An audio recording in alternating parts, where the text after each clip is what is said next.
Halo, Assalamualaikum warahmatullahi wabarakatuh. Gimana kabarnya hari ini? Mudah-mudahan sehat semuanya, tidak kurang suatu apapun dan bahagia lahir dan batin gitu ya. Oke, langsung saja untuk menghemat kuota, kita ke materi yang akan kita bahas kali ini. Kita akan membahas tentang energi potensial listrik ya. Kalau kita berbicara tentang potensi atau energi potensial, itu biasanya tergantung kepada posisi ya, sebuah muatan gitu ya, atau posisi sebuah benda atau posisi sesuatu. Jadi, potensi itu besar itu biasanya karena posisinya yang belum tersalurkan ya. Nah, di sini kita akan mempelajari energi potensial listrik. Berarti kita harus paham dulu apa itu energi potensial ya. Kita kan sudah pelajari bersama energi potensial di kelas 11 dulu, bahwa energi potensial itu energi yang dimiliki oleh sebuah benda karena posisinya ya. Nah, kalau berubah posisinya, pasti energi potensialnya juga berubah ya. Contoh yang paling sederhana adalah ketika sebuah benda menggantung ya, contohnya buah kelapa yang paling mudah ya. Buah kelapa itu menggantung karena dia ingin jatuh ke bawah, atau buah pepaya itu menggantung ya. Buah apel menggantung, kenapa menggantung? Karena dia ingin jatuh ke bawah. Seandainya tangkainya itu putus apa ya? Patah apa ya? Sudah tidak mampu lagi menahan, maka dia akan putus dan jatuh ke bawah gitu ya, putus nih. Ya, buah kelapa itu menggantung karena tertarik oleh gravitasi dan pada suatu ketika dia akan jatuh ke bawah. Nah, ketika masih menggantung, nah itu posisinya atau energi potensialnya masih maksimal. Jadi ketika sebuah benda ingin berpindah dari satu tempat ke tempat lain, tetapi dia masih berada di tempat itu, nah itu pada keadaan seperti itu energi potensialnya masih maksimal gitu ya. Oke, jadi energi potensial maksimal ketika sebuah keinginan untuk berpindah tempat itu belum tersalurkan sama sekali. Jadi ketika buah kelapa itu masih menggantung di atas, belum jatuh, nah itu energi potensialnya itu masih maksimal. Jadi, ketika kita menginginkan seseorang tetapi kita masih diam saja, itu energi potensialnya masih maksimal. Ketika tersalurkan maka energi potensialnya berkurang. Jadi ketika buah kelapa itu jatuh ke bawah, energi potensialnya semakin ke bawah semakin berkurang. Dan ketika sampai di tempat tujuan di bawah ya, buah kelapa jatuh ke tanah sampai di tanah, nah itu energi potensialnya habis ya, karena dia sudah nggak mau kemana-mana lagi karena sudah ada di bawah gitu.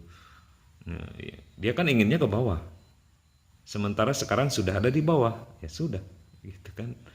Habis itu potensinya, tidak ada lagi keinginan untuk ke bawah karena sudah di bawah, nah gitu. Nah, sama aja dengan energi potensial listrik. Jadi sebuah energi potensial listrik ketika muatan itu berada di suatu tempat, kemudian muatan itu dipindahkan ke tempat yang lain, nah, maka itu energi potensial listriknya berubah. Ya, misalkan positif dan negatif itu kan saling tarik menarikan. Nah, itu kan ada jaraknya antara muatan positif dan muatan negatif. Kalau nggak ada jaraknya, tidak akan terjadi gaya listrik.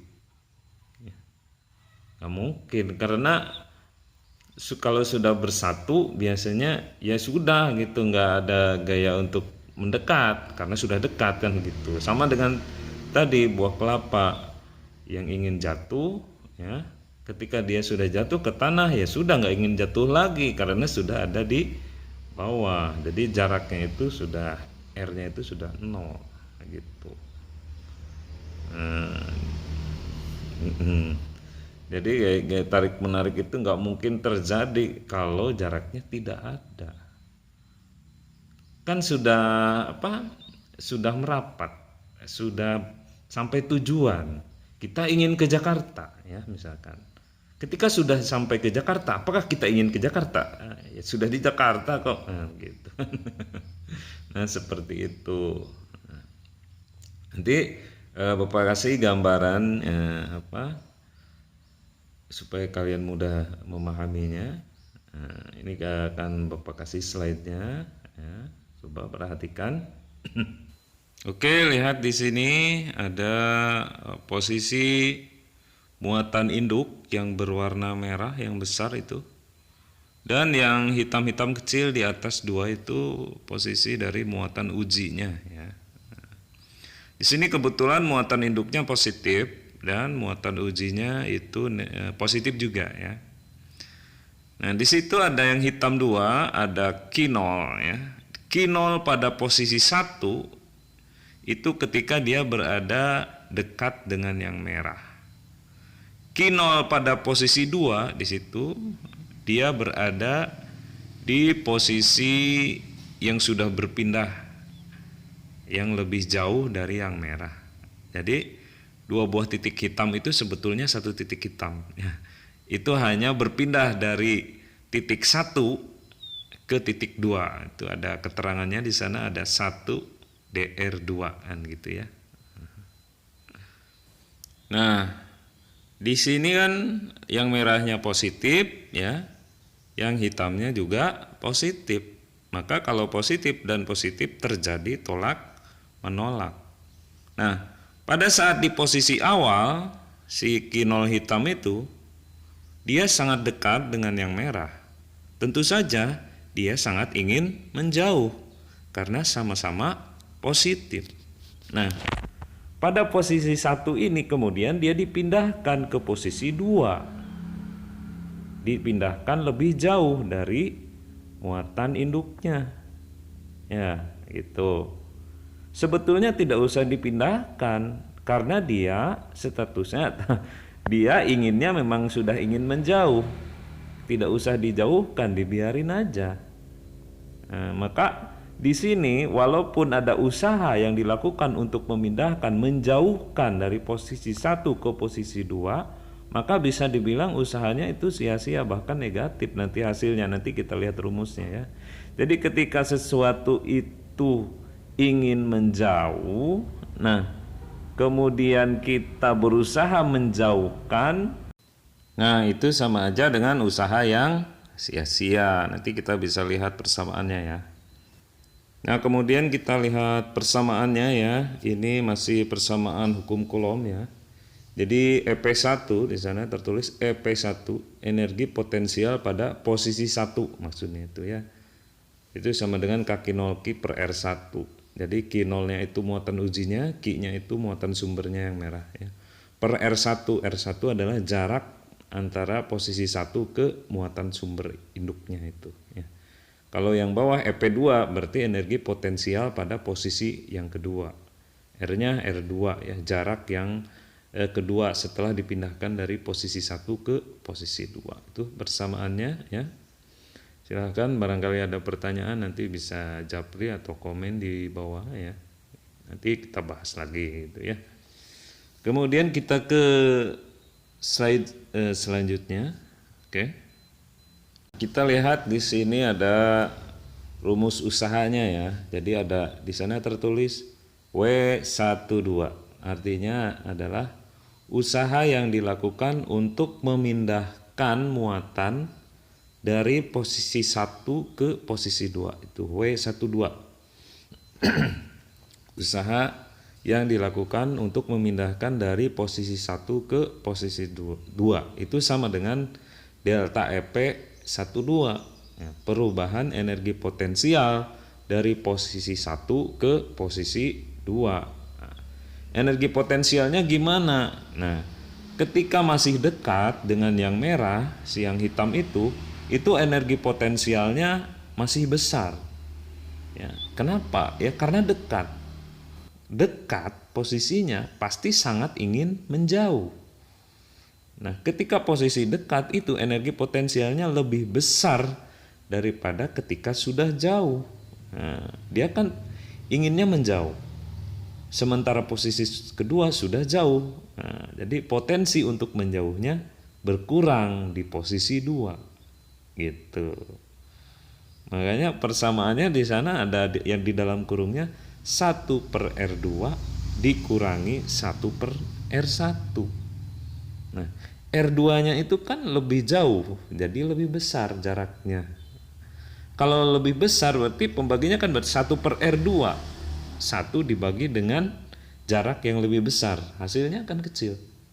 Ya, jadi kalau pembaginya besar, itu kan hasilnya kecil. Kalau pembaginya kecil, hasilnya besar. Maka yang di dalam kurung itu 1/R2 dikurangi 1/R1 itu pasti hasilnya minus. Kenapa? Ya karena R2-nya lebih besar dari R1-nya gitu. Makanya ini posisi usaha ya. Usaha yang dilakukan untuk menjauhkan muatan hitam di posisi 1 dipindahkan ke posisi 2 bisa dikatakan usahanya sia-sia atau negatif. Karena muatan tersebut memang sudah ingin menjauh, kita jauhkan ya. Sebetulnya kalau sesuatu itu ingin menjauh ya biarin aja. Nggak usah kita usir gitu ya. Karena dia sudah ingin menjauh. Kalau orang sudah ingin pergi, nggak usah kita usir, dia pergi dengan sendirinya gitu. Gitu ya. Nah, bisa dikatakan usaha itu biasanya usaha itu dilakukan karena arahnya itu berlawanan. Nah, misalkan kalau misalkan yang merahnya ini negatif ya, pasti yang hitamnya kan ingin mendekat ke yang merah. Maka supaya tidak mendekat kita jauhkan. Nah, itu ada usaha di sana kalau arahnya berlawanan gitu. Contohnya begini yang paling mudah dipahami lah ya. Kita itu usaha itu jualan bakso atau usaha itu bertani ya. Menyawah atau nandur itu menanam padi atau jualan bakso aja yang mudah ya. Nah, jualan bakso itu supaya menghasilkan uang. Nah, tadinya kan nggak punya uang, supaya ada uang, supaya menghasilkan uang kita jualan. Nah, gitu kan melawan arah itu. Tadinya tidak punya menjadi punya. Nah, itu kan harus ada usaha, begitu ya.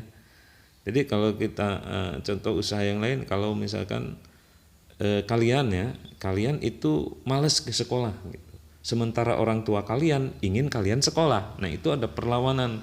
Dari keinginan kalian orang tua, kalian harus ada usaha supaya kalian mau ke sekolah. Tapi kalau kaliannya sudah ingin ke sekolah, orang tua nggak usah menyuruh lagi, biarin aja gitu ya. Nah, malah kadang-kadang kalau orang itu kan ya, kalau bapak dulu masih kecil, bapak tuh mau sembahyang subuh, mau pergi ke masjid, malah disuruh ke masjid, malah jadi malas. Kadang-kadang seperti itu, ada yang seperti itu. Kan saya ini udah mau ke masjid, malah disuruh ke masjid. Nah, gitu kadang-kadang ada justru malah nggak jadi ke masjidnya. Gitu kadang-kadang seperti itu ya. Jadi usaha itu bisa dikatakan usaha kalau arahnya berlawanan ya gitu. Sementara di gambar ini arahnya searah ya.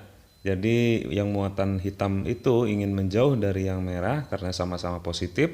Sementara ada usaha untuk memindahkan, menjauhkan, maka kalau dimasukkan ke rumusnya itu usahanya nanti akan bernilai negatif. Bisa dilihat dari persamaan di dalam kurung 1/R2 dikurangi 1/R1 itu hasilnya akan negatif karena sebelah kiri 1/R2 dikurangi sebelah kanan 1/R1 lebih besar sebelah kanannya gitu.